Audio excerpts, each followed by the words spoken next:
Hello everyone, this is my 1999 Ford F-350 dually. It's early 99.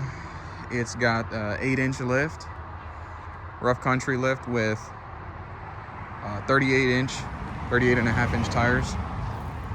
The actual tire size is 325, 85, 16. These are the military style tires I got from Market Street Tire in Jacksonville, Florida. This is my setup right now. I had to do a little bit of jerry rigging, but it ended up coming out perfect. So today's video is not for the haters. It's for the people who want this outcome, and there are no videos online talking about a 8-inch lift on a dually, and I don't need to haul 30,000 pounds. So I just have a dually just cuz, and I like the way they look. And so this video is for anybody who is interested or has any questions on, how to get results like this, and, any questions on how it rides or any of that sort. And yeah.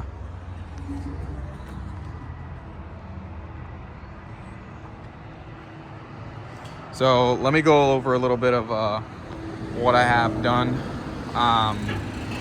The sway bars here, the lift kit is from Rough Country.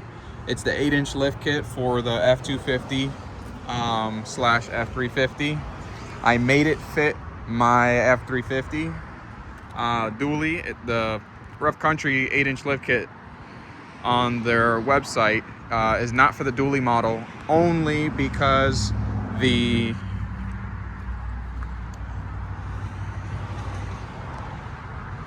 believe it was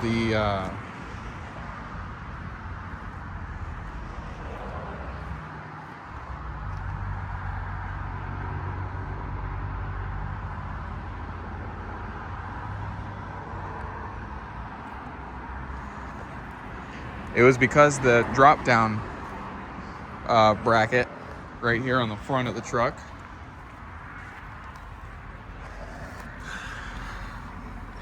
the track bar link has to be drilled out at the bottom, not the top, at the bottom. This bracket came from Rough Country. The pitman arm that it came with was a 36 spline, and so they ended up giving me a 32 spline. I had to call for that. Those are just some issues that you might run into if you have a dually and you're looking to do an 8-inch lift. Another thing is what I did in the rear is a little different than what other people have done. It's an 8-inch in the front, and in the rear it's about 11 inches of lift on the rear, because I've got the 8-inch leaf springs, and then I've got the blocks underneath, the 3-inch factory blocks underneath. And I did that just because I like a little bit of a tilt forward, so that when I like it a little bit better the way it is, because when I put weight on it, it looks a lot more flat. It looks level when there's weight on it. And so, it's not for everybody. I mean, I just did it the way I felt like I felt like was best. So I did their brake lines. I installed their brake lines. I installed a breather because there was none from the previous owner. I know my drain bolt needs to be sealed, but I'll take care of that. I've got the drop down for the carrier bearing. It works phenomenally. Those are a one-way fit. They have a little ankle to them. Sway bar links are custom. I had to make them because the ones Rough Country gives you are not long enough. These are, I believe, 22 and a half inches long. It took 3 sway bars to make one on each side. So total it took 6 sway bars of the old ones and of some of the new ones that Rough Country sent me.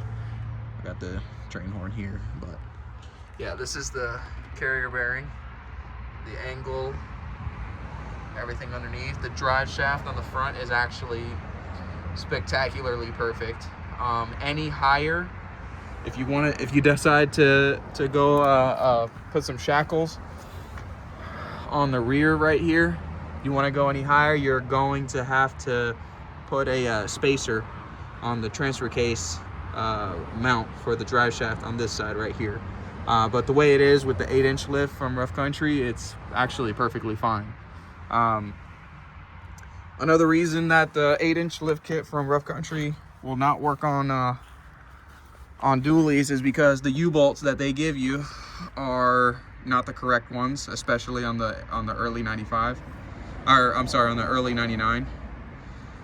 So these that I have right here, the early 99, are the flat U-bolts, the squared, I believe it's what it's called. And so they kept giving me the rounded ones. I didn't want that. They have the semi-round, which still does not work. You have to get the squared ones for the early 99s. So double check your, there we go. That's a new steering gearbox from AutoZone. It's been working fine. So I did the ball joints, upper lowers, right there and there. Greased up the fittings on the U-joints. I know this looks all ugly. These don't look the best, but I left it alone because there is no play in this steering system right here. There's no play on it, and since there wasn't any play and it was as firm as can be, it's just the boot broken. It needs to be. I just need to keep on re-greasing them and making sure they're lubricated properly. But the front sway bar are a little bit of an angle. These are the ones that came from Rough Country directly. I don't mind them. I wish they were a little lower. If I do go any higher by an inch, 2 inches, or however higher I want to go with the shackles, I will need to lengthen the sway bar lengths. So yeah, I have zero complaints with the quality of the ride. If you're looking to see if it rides like a Cadillac, it absolutely does not. It rides rough. It's Rough Country, but I'm actually surprised how smooth it rides for it to be an 8-inch lifted dually on 38s. So yeah, and then in terms of the tires, these are the Michelin XML military tires. These are tires, I believe the guy I bought it from said that they were typically used on trailers, military trailers, things of that sort. They're fine. I mean, they got a little bit of dry rot here and there, but these are regroovable. These tires are meant to be, put through a lot. I heard some people talk about how right here, the bowing in and out right there could cause blowouts and things of that sort. But honestly, they look good. If I get a blowout, you know what? It is what it is, but I'm just experimenting. I was looking at the mud graps, and while those are beautiful, those are 15.5 inches wide. And so I went with since these are 13.5 inches wide, I went with the 2-inch spacers in the front. That's what you need to not rub. And then I went on the rear with a 3-inch spacer in between the duals right here. And then that's your clearance next to the leaf spring, with no spacer on the inside that's touching the hub right here. So no spacer on this tire, and then just a spacer in between the duals. So 38-inch, 13.5, 16-inch rim. I love the factory rims. I think they are the best looking for this truck. So yeah, I mean, it took me a little bit to wait for parts and wait for the right stuff, and